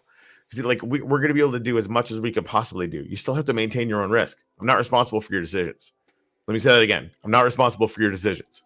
You buy something on Launchbags or anywhere else, you have to make that decision. Now, we can provide as much certainty as we possibly can on objective information. That won't be perfect. I guarantee you it won't be perfect, right? Yeah, and I mean, about this, repeat scammers, all you can do, and because we get the question with regards, for instance, to Atomic Hub all the time as well, right? Yeah. So how do you deal with that? Yeah, well, we could blacklist or ban individual Wax accounts. That's what we can do. Yeah, but you could make another one in 5 seconds. That's very close to being entirely useless. Yeah, right? Yeah. It's tough, and that's why, like, the if people are going to be kind of open and out about who they are and the channels and the levels of communication, yada yada yada. That's something that I'm personally going to look for, right? Like, if I know the team and if they come on the show, and this is the thing, if you're launching on Launchbags, automatic invite to come on the show, right? Because then you can show people, here's the show that we did with these guys. Like, we're actually kind of around or whatever, right? Whether they want to come on the show or not, it's their decision, right? That's exactly. Some people don't want to show their face. So maybe they can wear a mask or whatever. By the way, I really love how the Martian has been showing Chad here. Chad is one of the earlier meme coins. It was not launched with Launchbags, but it's been around. It's a fun coin. So. They're hardcore, man. Like, I love those guys. They've been on the show, and they put in work, man. Like, that's they're as many places as you could want them to be. And the team is working on like a bunch of different stuff, and yeah, it's I love those guys. So this is Coins for Vince. Thanks, Corey, to pick your brain again. How could these meme tokens merely based on hype and noise is ever going to be sustainable in the long run? I find this concept defying those technical principles that we know. So this is a really, really good and open question for me. Doge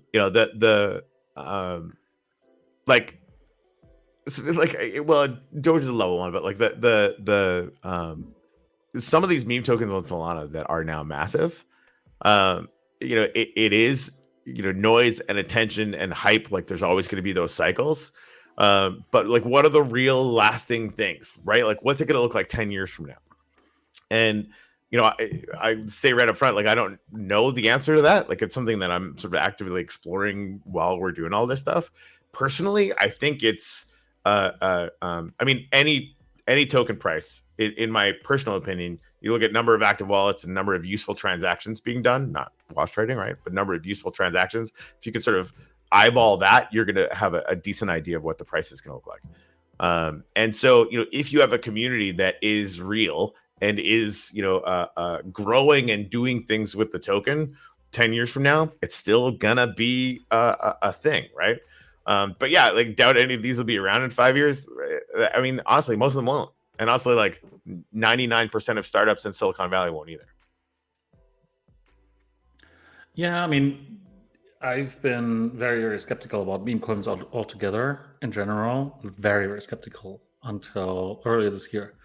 Actually, I had some really, really good discussions about them in Dubai at around token 2049. Although token 2049 didn't really happen, and everything was flooded in Dubai this year, right? But I had some interesting conversations about meme coins, and I was meeting people who basically were setting up meme coin funds and stuff like that. And you go like, interesting concept, especially like if you have a liquid fund, right? On meme coins, then how do you select them? How do you invest from a longer term investment perspective? Right. How do you invest in meme coins? Based upon what do you decide to invest in this one? Yeah. But What not are your that one, metrics? right? But they were saying it's about community and culture.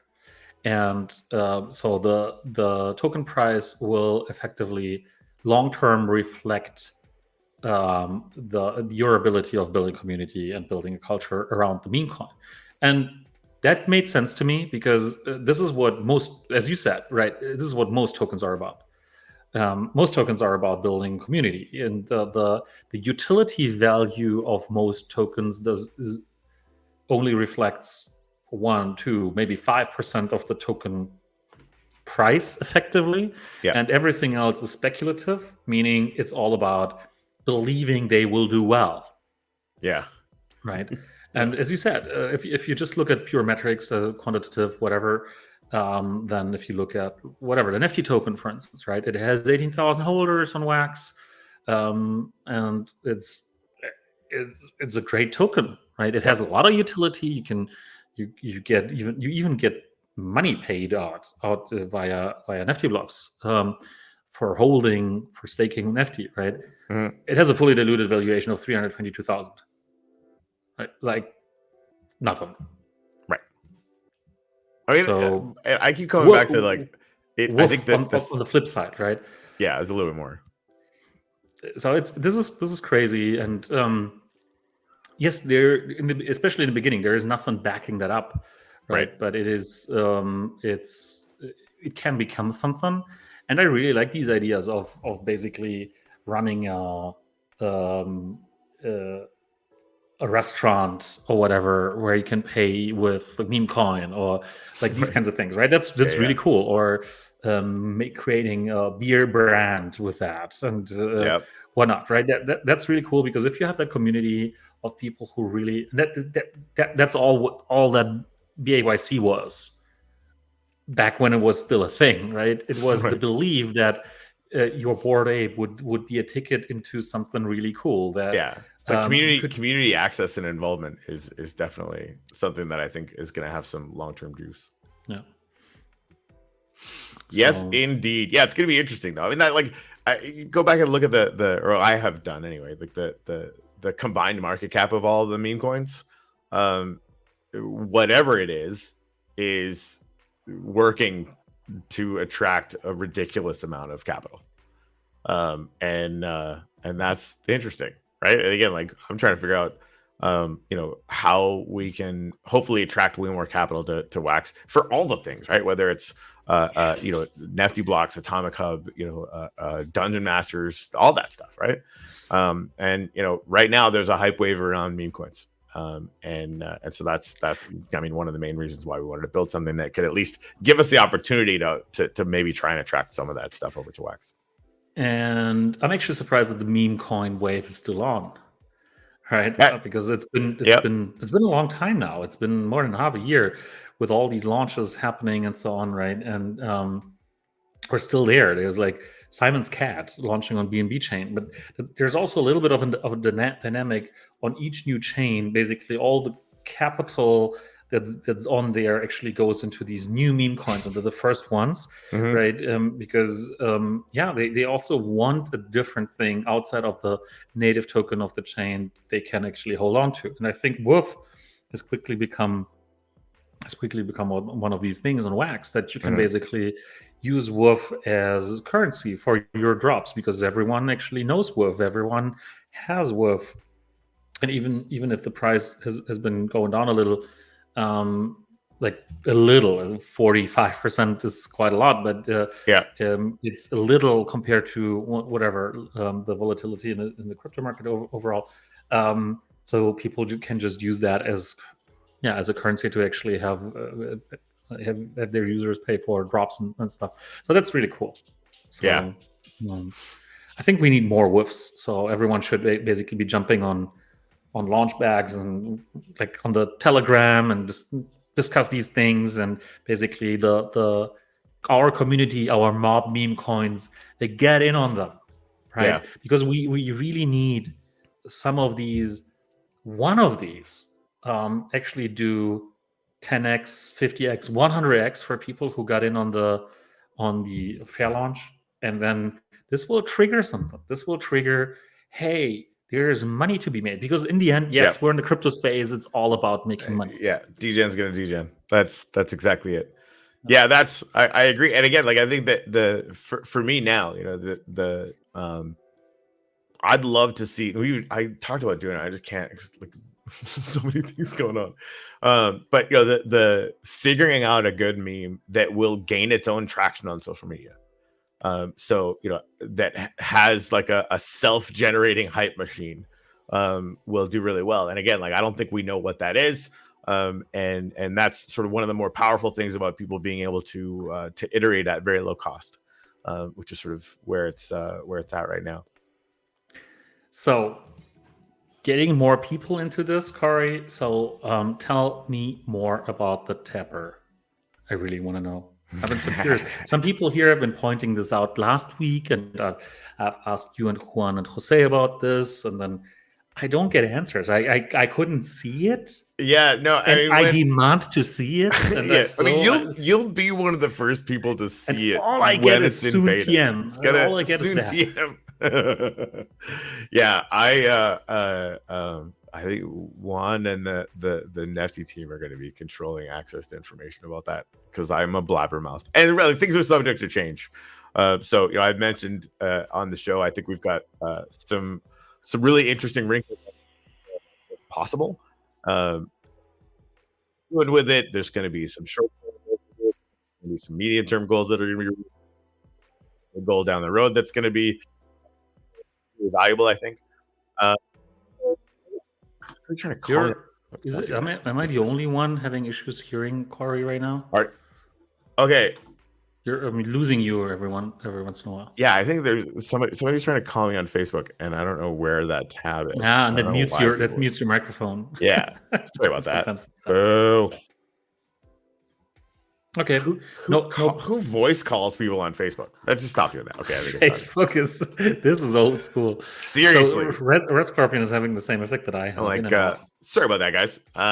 So yeah, we've got some mechanics that I haven't seen anywhere else on one of these tappers before. I think it's going to be really fun and really allow us to tie in to branding and cross promotion with not only the tokens that we're launching on Launchbags, but other partners as well.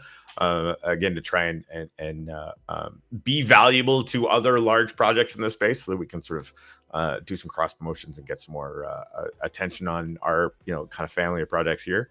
And again, like as I was saying, we'll have some really fun, like short week, 2-week goals for people to do, and so people showing up 6 months from now, they're going to be able to start on a 2-week mission, the same as everybody else, and feel like they can actually be competitive in that. And then of course we'll have some medium term stuff and some long term stuff for people that are obsessed like I am.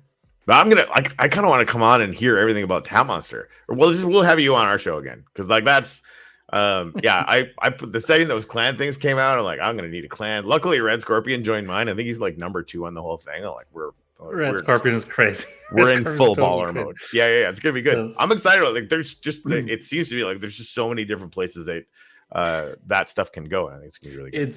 It's funny how we have a company clan, right? We have a company clan in Dungeon Master, awesome. And then we also have a company clan in Tap Monsters, and I couldn't make it in because we have the limit set to 10, right? And I was like, it's way too small. We really need to increase that size.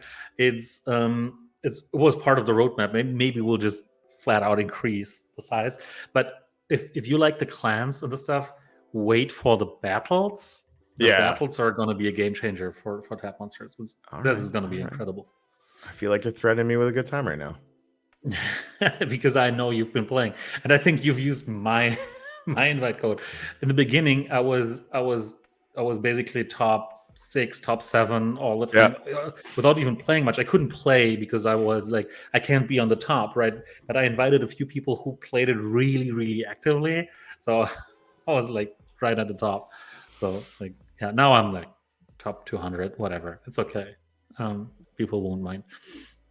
But yeah, Tap Monsters has gotten a lot of like great feedback. So that's definitely something that we can piggyback off of. And there's a lot of stuff we have in mind. And now I'm getting called. A lot of stuff that we're planning, and we're still building for Tap Monsters. So battles will be the next thing. That's I'm really excited about that. Yeah, very cool. That's gonna be fun. All right. So, man, I'd love to come on again, just so people can realize that I'm still here banging my head against. It's not a one-time thing. It's not an AI character that I just that I just created. Just make a model of me. Nobody wants that. That's ridiculous. But yeah, we were supposed to start a show at 11, and we just decided to just hang out with you. So there you go. Yeah, look what you do. Very nice. But there was a lot of interest, a lot of discussion here about launchbacks, about tokens. So I really hope that we can give launchbacks a little bit of another push, and then with the tokens launching from the mobs, maybe that will spark something. Maybe that will add on top of what is there. But definitely, anyone who's watching this should and can go to the Launchbags Telegram and check that out and be part of the discussion. Check out the tokens that have been launched. I mean, there's tokens being discussed there that have not been launched in Launchbags. It's all about all the meme coins. There's a bunch of other meme coins that have been running on WAGs. So we can really use some of the hype there. It's really cool if people basically just decide to get in on them and never exit, essentially. It was like, yeah, we'll set all the tokens to buy only. Yeah, brilliant. But I didn't know that you could do that. What was this? The Wiener. Yeah, exactly. So that I think it was the second one we launched, or whatever. I can't even remember now. I think AI God. Oh, that's the first one. Anyway, so yeah, Wiener went out and nobody could move it. Nobody could sell it at all. So like that idea was another one where we face planted and perfect a lot of stuff. It's perfect. 42, yeah, exactly. Like 2042. We did, and by we, I think it was Juan that had this idea, or TC. But Juan keeps bringing it up. Have a Wednesday token where you can actually only do anything with it on Wednesday. Why Wednesday? But I don't know, because it's called Wednesday. I didn't say it was a good idea. It's just an idea, but it's like it's something that is technically possible. That kind of stuff is fun, right? Right. You can only sell it on any Friday the 13th. That's freaking funny. I mean, oh man, that'd be pretty funny. And again, this is sort of like the thing for us. If you're doing anything in meme coins and you're not having fun, you're doing it wrong. Because again, like we have no idea how it's going to go. Obviously, we want one or more of these things to get into like a hype cycle that makes it go completely and totally bananas. We don't know which one it'll be, right? So like we're sort of in the mall and having a blast and learning a lot, and we'll just keep building. Let's go. Let's go. Map Cadorna is saying, "Let's go," and all we need is Wombat. Yeah, I mean Wombat is really really cool. Wombat is the best. But obviously, everything else, there's a lot of other cool things as well. There you go. Dream token, you can only sleep it while you're sleeping. Trade it while sleeping. What? I don't know. What? Friday the 13th is this September. Oh my. So token launch incoming on the 13th of September. Totally. Mm-hmm. That'd be funny. Cool. That would be funny. Corey, yes, sir. Thanks a lot for coming on. Thanks a lot for facing some tough questions, some tough discussions here as well, right? About kind of the past and what had happened with Uplift. but it's very good that you're here. And as I told everyone last week, anyone can just go on Telegram and you'll find Corey there, and you can basically just talk to Corey there and ask questions about. Just be polite, right? But ask questions about, hey, are you a scammer? Because scammers would always answer truthfully. Shit. Yeah, no, it's tough. And obviously, like, you know, I had a lot of conversations about this when I got back a few months ago and started doing some work again. As you guys can, I'm sure, imagine, it's not a super fun thing to talk about. So being able to come in and like doing this all at once to like a bunch of people is more fun than having 100 conversations about it in Telegram.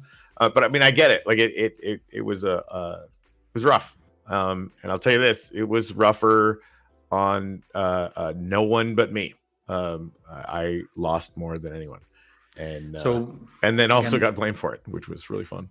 Again, questions are obviously welcome and justified, right? But be polite. Just be that. Just allow people to answer on their own terms and give their perspective of the story, and don't just discard people, especially not people, right? You can discard things, but don't discard people based off of some stories that you've heard or some rumors or whatever, right?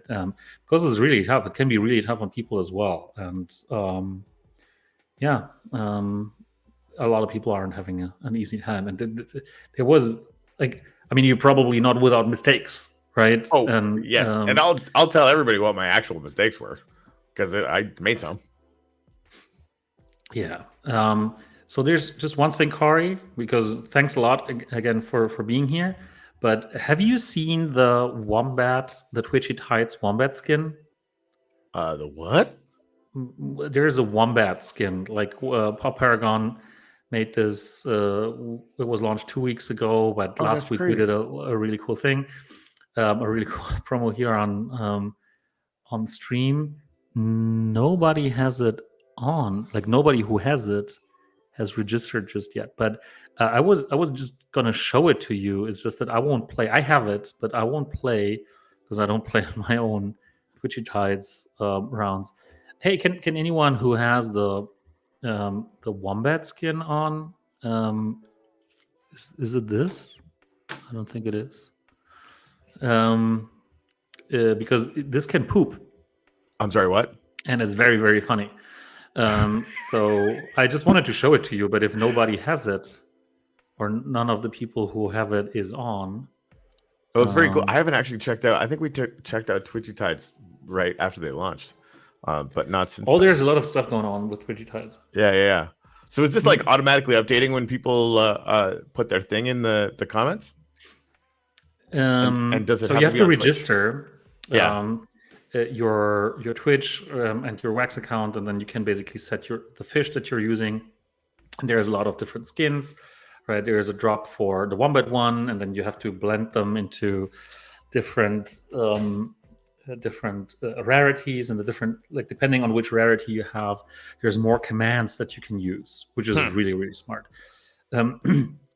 What I also like is that Pop Paragon was publicly stating that he's only been able to make Twitchy Tides because of Dungeon Master, because like 50% of the funds that went into making Twitchy Tides was from Dungeon Master or something like that. Awesome. Shout out to Pop Paragon again. But this was awesome. So we obviously love Twitchy Tides. And there's the wombat skin, and this can poop, and it basically makes these little blocks of poop, and then this makes a barrier, so nothing else, no enemies can come through that. Oh, that's hilarious. It is hilarious. And I was hoping that somebody with a wombat skin would actually come on, but it seems like there isn't anyone. We'll give it another minute before we start that round. And last week we did a little challenge. Like, whoever would poop first on stream would get 111 million woof total. Right, most of that was sponsored by Pop Paragon and Twitchy Tides, and part of that was sponsored by myself from my personal stash. And it was a lot of fun to see everybody poop, which was like, there was five fish with a So Wombat. my wife works at home, and every once in a while she walks by while I'm talking about these awesome apps that poop, and it's really funny. And it's out of context. This stuff is really fun. This is the timeline I want to live in. I want to be online. I want to be hanging out with Adrian, talking about fishes that poop. Yeah, it is a lot of fun. So today, last week, I chose slow, and it was so slow. It took like 20 minutes. Oh wow! So it was such a long round of Twitchites. Yeah, but 12 minted. I mean, it's really hard, right? You need, I think, 128 basic ones to blend all the way up to the rare one that can actually poop. But I think, 12. I have one now. I have the whole set. You buy them with wombat, and 90% of the wombat get burned. So that's also pretty cool.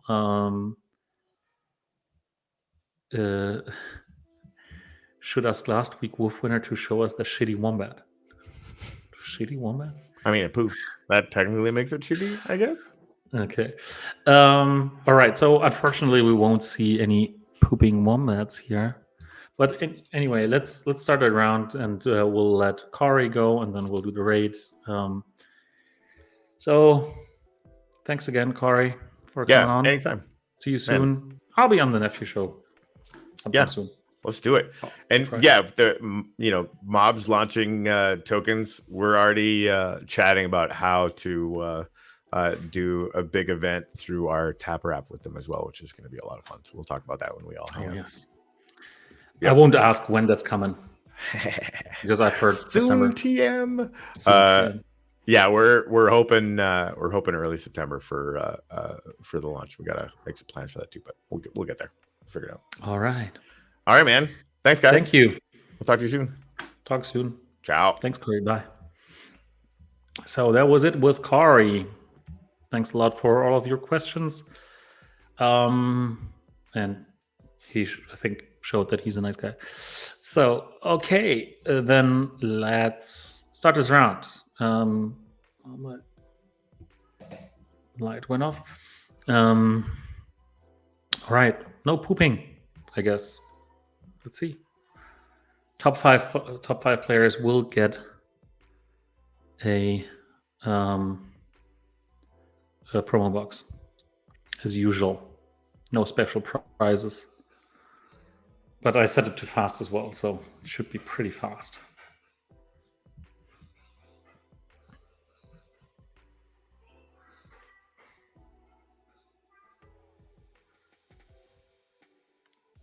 That was fast, indeed. Wow, so congrats to Aish, Kevin Kev, Basking, Tacky, and Autumn Stars. GG's.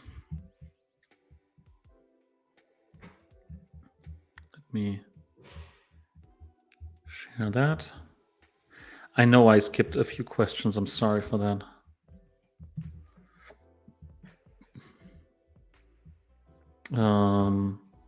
But I will have to go, unfortunately.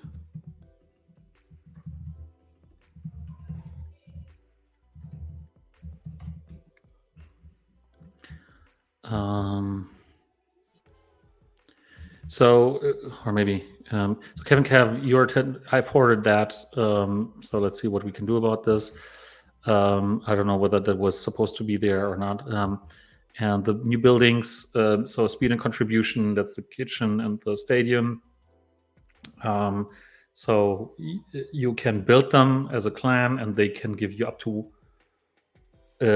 I think it's the equivalent of a level 6 of a mythic, level 6 mythic of the profession sets that you can get from activating these. But you will have to activate them every player. So you have to upgrade them as a clan, but you have to activate them as a player, each player every season. Now that Pedro has left the stream, what are my thoughts on his departure? I don't like it. I'm sad and I'm angry, as I said earlier. I can say that in front of Pedro, so I don't have to have him leave. To say the truth, I'm not happy with this, but I can't do anything about it. because sometimes people just want to go because they think it's better for them, and then you should let them. Okay, then the last question of the stream, as always, is who are you rating today? Who do you want to rate?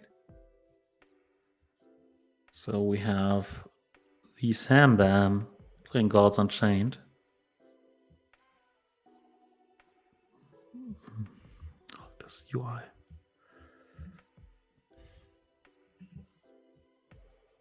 I don't even know how to sort for English, how to filter for English speaking. It's crazy. Space Tomato Gaming is playing Star Citizen. Cool. Sarov. No, that's not English. Exotic MTG is playing Illuvium. What have we got? Mitri Man TV.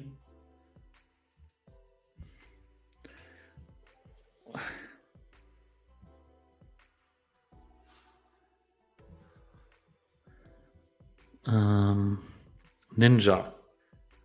Can rate Ninjas. Ninja Live himself.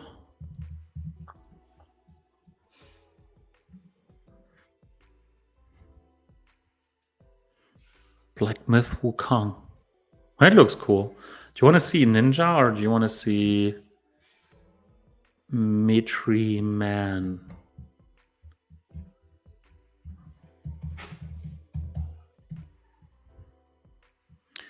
Mitri Man TV is playing Etherscape. That sounds interesting as well. Some fishing going on. So Mitri it is then. Okay. And thanks a lot for tuning in, and see you later this week or next week, depending on whether you're going to be on Discord later this week.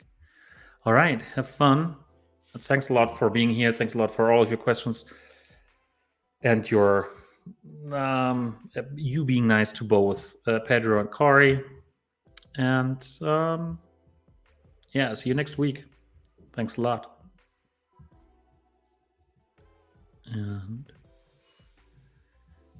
there we go. Thanks all. Bye-bye.